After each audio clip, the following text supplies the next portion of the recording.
सबसे पहले रोमश्री बहुत बहुत धन्यवाद। आपने बहुत ही खूबसूरती से मेडिटेशन को समझाया है, और मेडिटेशन बहुत सारे लोग करते भी हैं। और इसमें एक बात बहुत अच्छी रोमश्री ने बोली कि देयर आर डिफरेंट टेक्निक्स, अलग अलग तरीके हैं, जी। लेकिन हम वहां पहुंच जाते हैं।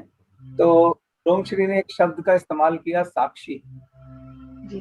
मुझे ऐसा लगा कि मुझे साक्षी शब्द को आपको बताना चाहिए कि साक्षी क्या होता है। बिल्कुल। ठीक है, क्योंकि साक्षी भाव बहुत महत्वपूर्ण है। ठीक है, इसे दृष्टा भाव भी कहते हैं। साक्षी भाव, साक्षी का इंग्लिश में मतलब होता है विटनेस। विटनेस को अगर मैं एक और शब्द से जोड़ दूं तो वह है अनुभव। हम सभी लोगों ने अपने अपने धर्म शास्त्र, अपने अपने धर्मों में सब कुछ पढ़ा है ईश्वर के बारे में, बहुत, जितना किसी ने थोड़ा किसने ज्यादा। लेकिन अनुभव जो है वो आपको समाधि में जाके होता है। जब आप मेडिटेशन करते हैं, उस ईश्वरीय सत्ता का अनुभव जो है वो समाधि में ही मुमकिन है। ये नहीं है कि डे वन पे हो जाता है, धीरे धीरे होता है। और समाधि से पहले चार चीजें जो मैंने कल बताई थी वो बहुत जरूरी है, उसको भी मैं बाद में विस्तार से बताऊं।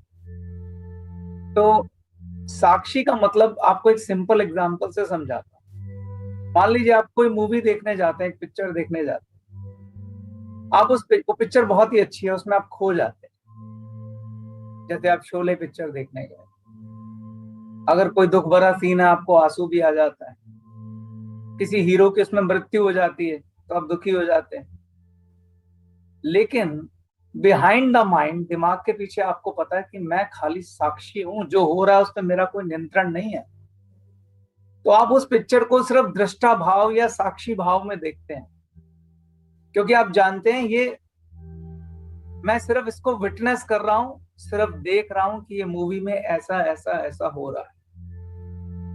मैं उस पिक्चर में खुद जाके कुछ क्रिएशन करने की कोशिश नहीं करता हूं। तो जो यात्रा रोम श्री जी ने आपको बताई है, जिसका एकमात्र मकसद यही है कि आपके मन को केंद्रित करके उस परमपिता परमात्मा के साथ जोड़ना,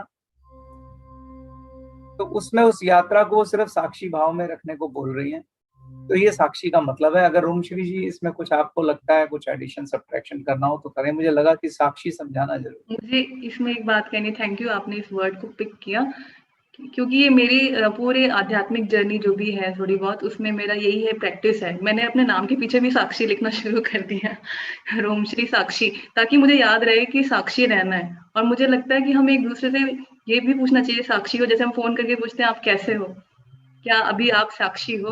तो ये बहुत बड़ी स्पिरिचुअल प्रैक्टिस है, हर वक्त साक्षी रहना। तो थैंक यू, आपने इसको नोटिस